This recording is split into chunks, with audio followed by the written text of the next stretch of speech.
Badan Reserse Kriminal Polri menjelaskan proses gelar perkara penetapan tersangka kasus penyidikan dugaan penistaan agama pemimpin Pondok Pesantren Al Zaitun, Panji Gumilang. Diketahui, hingga kini Panji masih berstatus sebagai saksi dan terlapor. Kepala Biro Penerangan Masyarakat Divisi Humas Polri Brigjen Ahmad Ramadan menyatakan gelar perkara penetapan tersangka akan dilakukan usai penyidik rampung memeriksa saksi serta menguji barang bukti yang ada. Tentu setelah kita melakukan pemeriksaan pada saksi-saksi ahli dan beberapa yang kita dalami saksi dan juga hasil dari Laboratorium Forensik Bareskrim Polri, maka kita akan melakukan gelar perkara penetapan tersangka, kata Ramadan saat dikonfirmasi Sabtu, tanggal 8 Juli tahun 2023, terkait proses penyidikan saat ini. Menurut Ramadan, Bareskrim masih memproses barang bukti dalam perkara penistaan agama. Barang bukti berupa rekaman hingga tangkapan layar atau screenshot tengah diproses di Pusat Laboratorium Forensik Bareskrim Polri.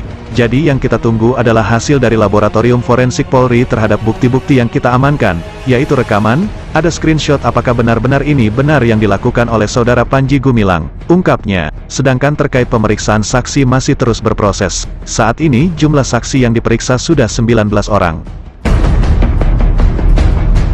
Namun, Ramadan mengatakan pekan depan penyidik masih akan memeriksa saksi ahli, dan juga untuk menguatkannya minggu depan ini akan kita panggil saksi-saksi ahli mulai dari saksi ahli agama Islam, ahli sosiologi, ahli bahasa, ahli ITE, ungkapnya. Barulah jika proses pemeriksaan saksi dan barang bukti sudah dinilai cukup, tim penyidik akan melakukan gelar perkara penetapan tersangka. Ramadan menegaskan saat ini penyidik masih fokus mendalami soal dugaan penistaan agama dan ujaran kebencian dalam proses penyidikan.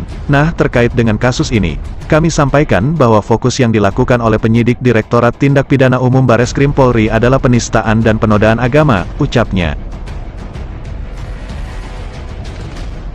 Diketahui, Panji sebelumnya dilaporkan ke Bareskrim atas dugaan penistaan agama. Selain itu, Bareskrim juga menemukan indikasi tindak pidana ujaran kebencian yang dilakukan Panji. Kedua jeratan kasus terkait Panji itu dijadikan dalam satu berkas perkara dan penyidik Bareskrim sudah mengirimkan surat perintah dimulainya penyidikan, SPDP, ke Kejaksaan Agung.